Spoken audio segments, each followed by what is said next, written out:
So hello, welcome back to another video. Now today, as you can see, I've come down the beach on this pretty lovely October day. It's really mild, fairly warm. We've got sunshine at the moment, we've got a light easterly wind. Now condition wise it's not exactly excellent for fishing, but I'm going to be fishing with tied up for the next 3 hours up until high water. High water tonight is at 5:40, so it'll just be getting dark by then. We'll probably be fishing into darkness until about 6:30. I'm just going to stay for an hour after the flood, and then, an hour after the top of the tide, and then I'm going to call it a day. Now, what I've come down here for this evening is some black bream. Now that's not just black bream, Couch's bream, gilthead, anything like that, and preferably for something to eat. I was going to head out bass fishing, but I thought to myself, you know what, I've got all my gear ready, I just want a nice relaxed session, sit on the beach for a couple of hours, do some fishing and hopefully connect to a couple of fish. Now the rig I'm going to be using today is very simple. It is very simply just a one up one down rig, which I'm just getting ready now.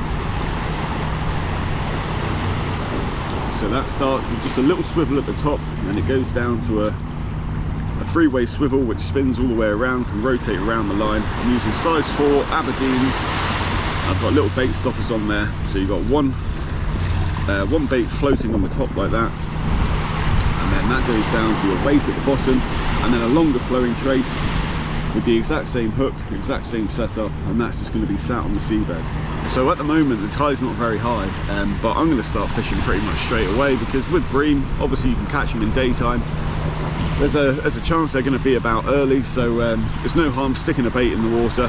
So with that being said, that's exactly what I'm going to do now. My bait today is I've got a fresh squid which I caught 2 nights ago, and I've got some frozen razorfish.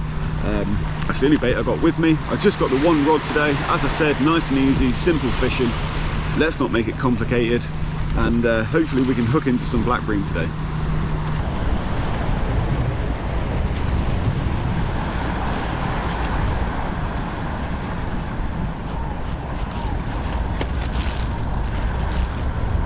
So for the squid baits, I'm literally just going to fish little slivers,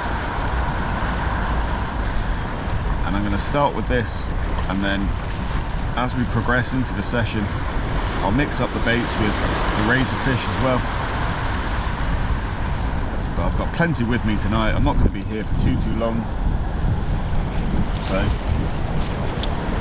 excuse the ink, but that's the size of baits we're going to be fishing. Let's get them in the water.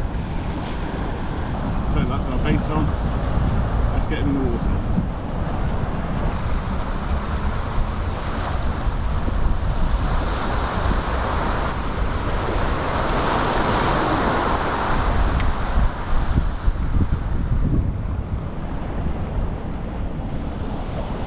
There we go. We're fishing. Now there's a little bit of weed down the shoreline here, but I don't think it's going to be too much of an issue. As I said, it is an onshore wind, but it's very light, so it's not as if it's going to be blowing loads and loads of weed in. It looks relatively clear out there. There's a bit of weed on the surface, but I can see a big patch over there actually, but I'm hoping we'll be okay. As you can see, it's a lovely day. Good way to spend a couple hours over the evening. Hopefully that thing folds in half soon and we get a fish on the shore.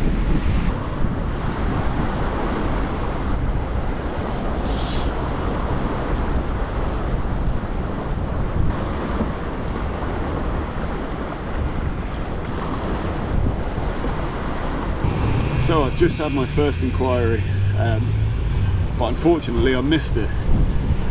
Now it looked like a bream bite to me. It was either that or a wrasse. It did look very bream-like to me. Now as I struck into it, it just wasn't connected properly, and I missed it completely. And the tide's pushing in nice and quick now, so I've just pulled that rod in, rebaited it and put it back out. I'll cast slightly into a different area closer to some rocks, so I'm hoping I'm not going to get snagged up. But if anything happens, obviously I'll put the camera on. I'm just trying to shelter from the wind. The wind's actually picked up quite a bit now, so I'm just trying to shelter the camera a little. But anyway, a good sign we got a bite so early on. Hopefully that's a sign of things to come and we'll get a few fish moving. So I'm just just making up a couple of razor fish baits now. Next time I bring that rod in, I'm going to rebait with razor and then just tip it with a bit of squid. Just get a little bit more scent in the water. So here's the next baits to go out. Just some razor clam and then tipped with a tiny bit of squid at the end there. And that's just basically to secure it to the hook. A bit more attracting. Tide's rising, so hopefully we'll see some fish.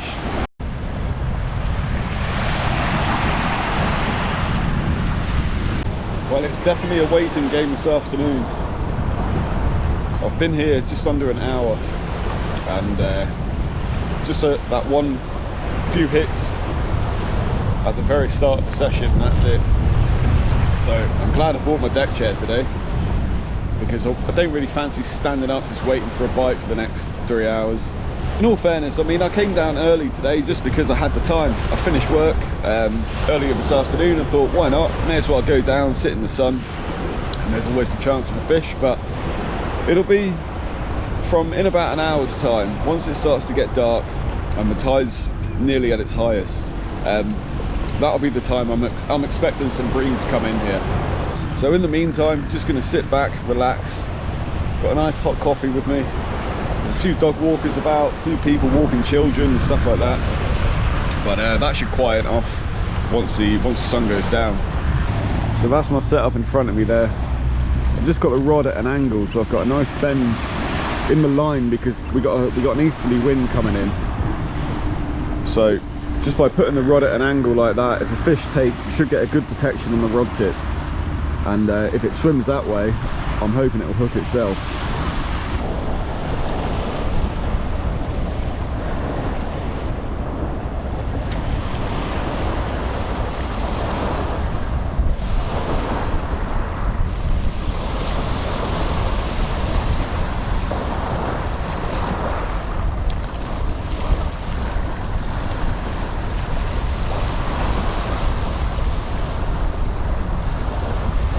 First fish of the evening. Now I thought I was getting bites, but I couldn't quite tell because I had a load of weed on the line.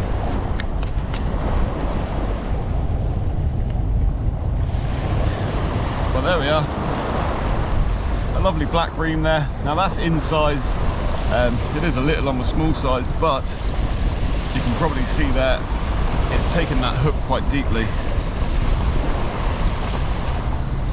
And it's bleeding quite a bit. And there we are, hook out. There we go. Little black bream taking on that cocktail of razor and squid. Well, that bite was actually really hard to detect at first. I was just watching the rod for a few minutes or so, and I noticed there was a big clump of weed out there, and I thought that's going straight into my line. And that's why I wasn't seeing the bite properly. Fresh dirty squid.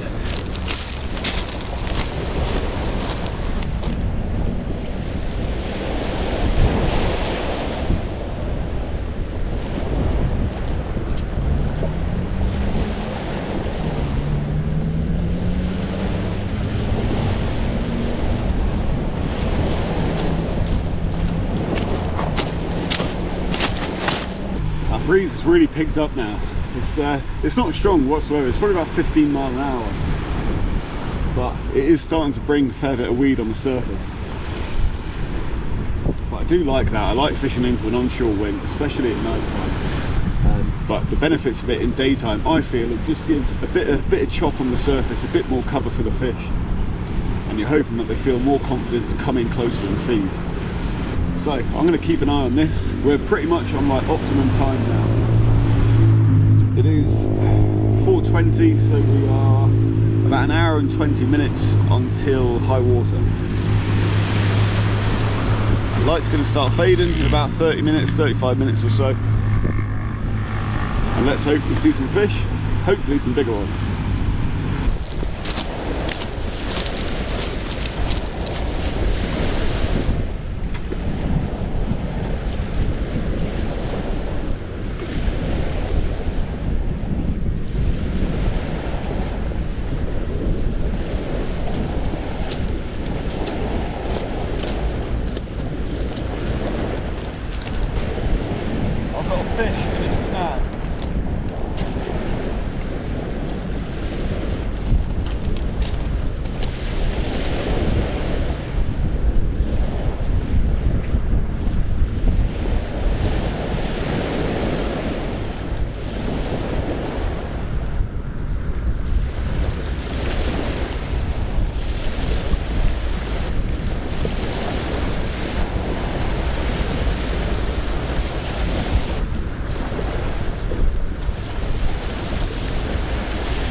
that was interesting.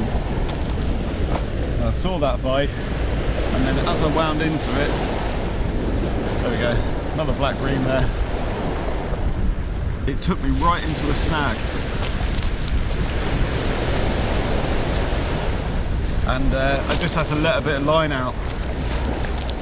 Come on mate, calm down. Just let a bit of line out and wait for it to swim out. Right, let's get this one unhooked.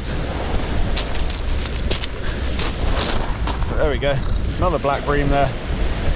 Lovely stuff.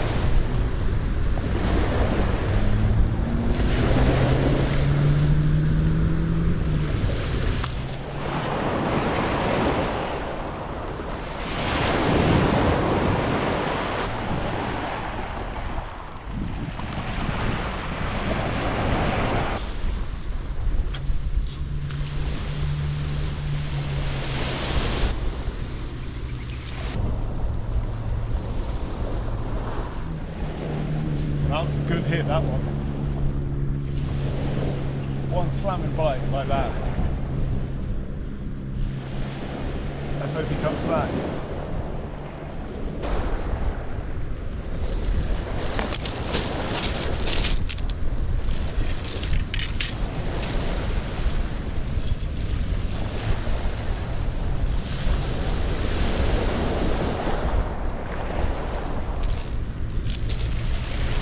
What an idiot. Lifted into the rod and got the bloody line caught on the tripod. I could feel the fish there, but it didn't stay on long. I've just had a couple of really good hits.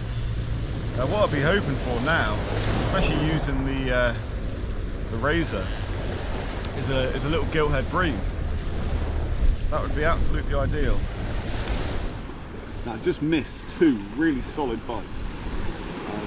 And as I just said a little bit earlier, what I'd be hoping for now, by using the razor fish as well, is a gillhead bream. Now, I wouldn't be expecting a giant, obviously, with the rig and the size of the hooks I'm using. But if I could catch a 2-pounder, I'd be over the moon. Now, I won't complain with a Coochie's bream or even a couple more black bream. It's been relatively slow, but it's been enjoyable down here. So if I catch any more fish, I'll get the camera straight on.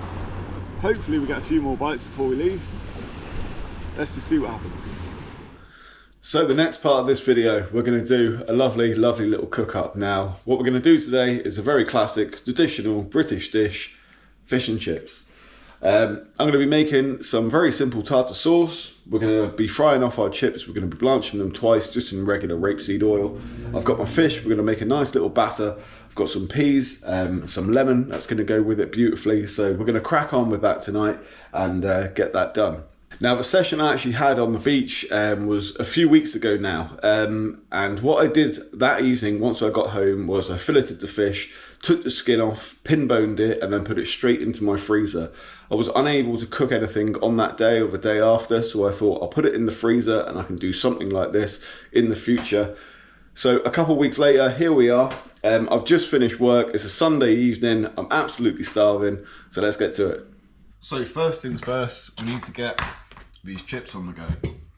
Now, I've just peeled these potatoes and I've got some oil in a pan which is heating up at the moment.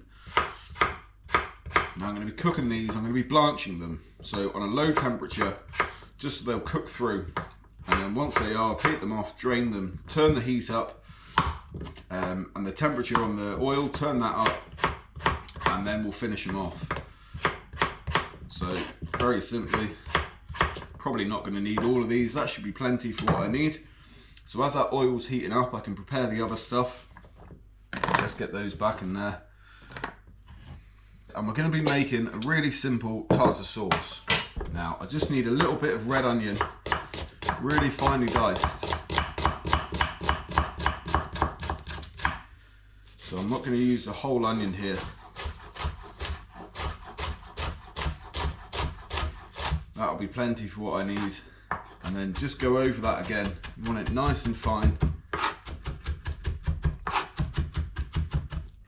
And that's going to go into the bowl. And here I've got some fresh caper berries. And so we're going to cut these up. Now me personally, I like a chunky tartar sauce. I'm not a fan of it when it's been whizzed up into a puree. So once again, just go over that roughly. But we still want nice chunks in there. That goes into the bowl. And then we've got some gherkins. So I'm just going to slice these up like that. And then just lengthways again. And then diced up.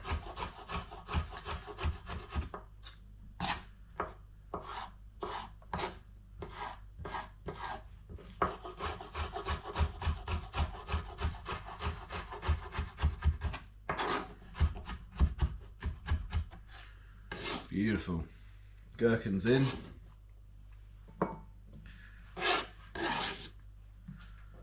And then we're going to get a little bit of lemon zest.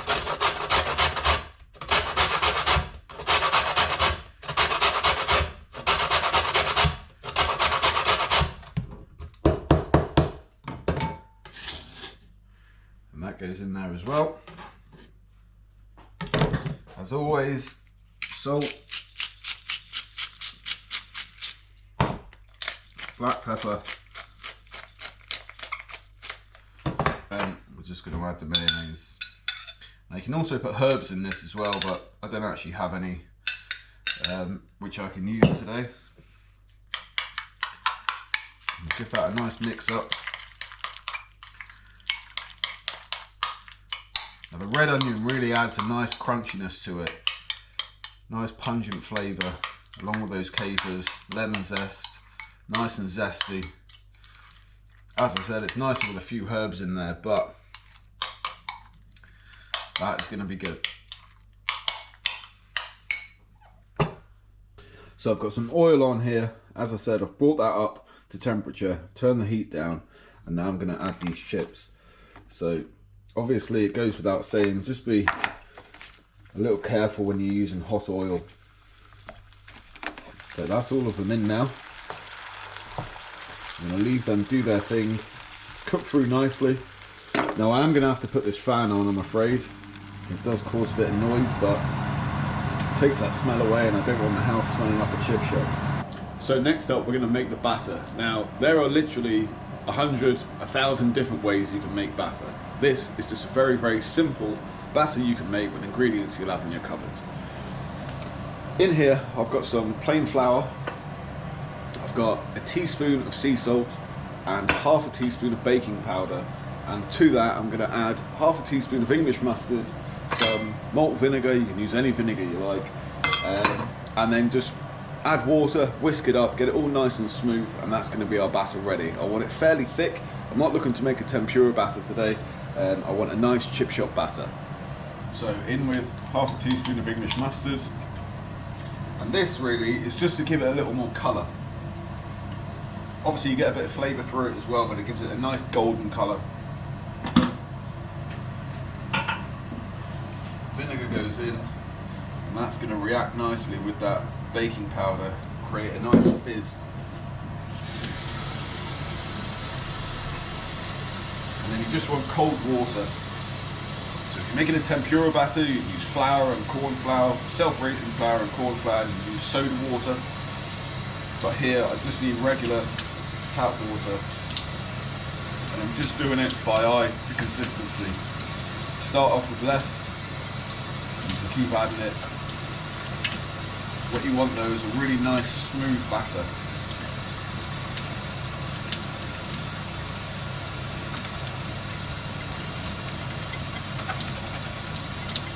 It's looking pretty good. Splash more, that can go off. Whisk it up nicely to get all those lumps out. You can always put it through a sieve if you like. And that's the sort of consistency we're looking for. And here we've got our lovely bream fillets. I'm going to do 3 of these.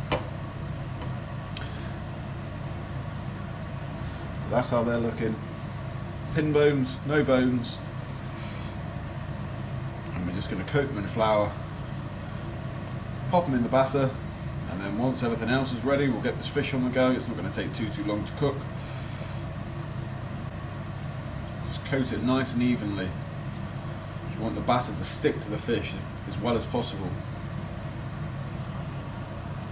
There we are. These chips should be cooked through now. Yes, they are. Just give them a little squeeze. I'm going to get them onto that kitchen paper. Now they're cooked through but still a bit anemic. And this is what you want, because once I crank that oil up a little, we'll put them back in, nice hot oil, crisp them up. And in the meantime we'll get our fish in. So that's coming up to temperature now.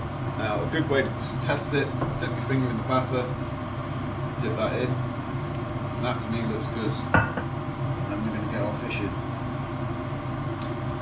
Well, ideally, I shouldn't have put all of these in here at once, but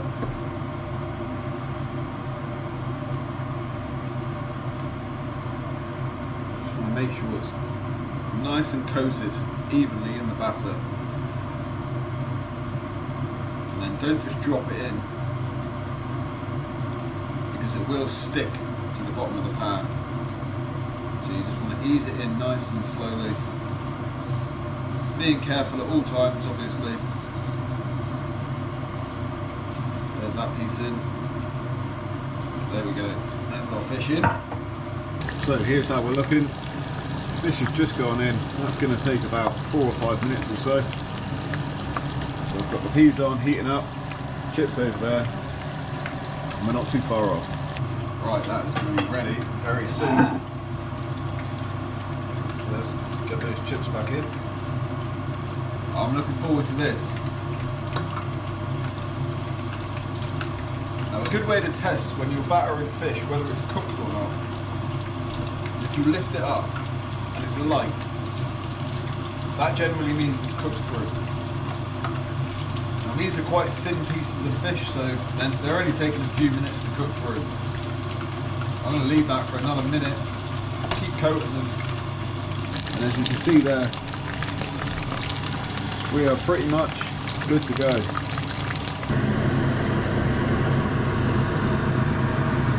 We are good. Strain those peas off. Some nice sea salt over the top of this. And check that out. Absolutely beautiful. The chips are going to go on.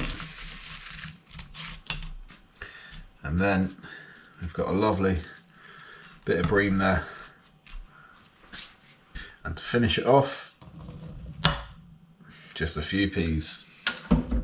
So there we have it. Fish and chips. Local caught, fresh sea bream. You can't beat that.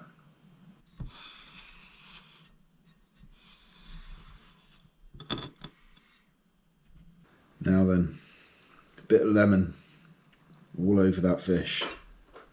And this, so simple, obviously, very, very simple, but always a winner. And some of that lovely chunky tartar sauce. And let's give it a taste.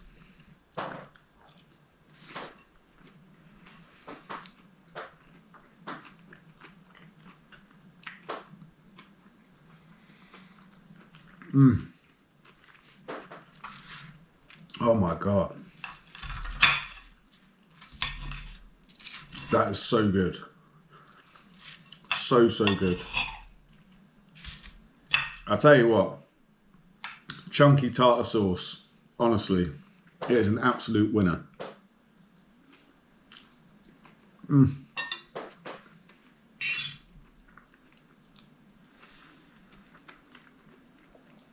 That is really, really good. Bream is such a fantastic flavour anyway, and it doesn't get lost when you've battered it like this. Obviously cod's very nice battered. Pollock's okay, but pollock is a very delicate fish and can sometimes taste like nothing. But this is packed full of flavour. Oh yeah. Just the ideal thing to do if you do have to freeze fish. Now, I wouldn't recommend freezing fish because as soon as you do that, it will deteriorate. But whenever I have to freeze some fish, if I can't eat it all myself at the, in that day or the day after, I'll usually do things like this, or I'll put it into fish curries or stews or soups or something like that, rather than just pan fry it. That is always 100% of the time. It's always better to do when it's fresh. Bloody lovely. What an absolute dream of a meal. The old British classic. You can't go wrong.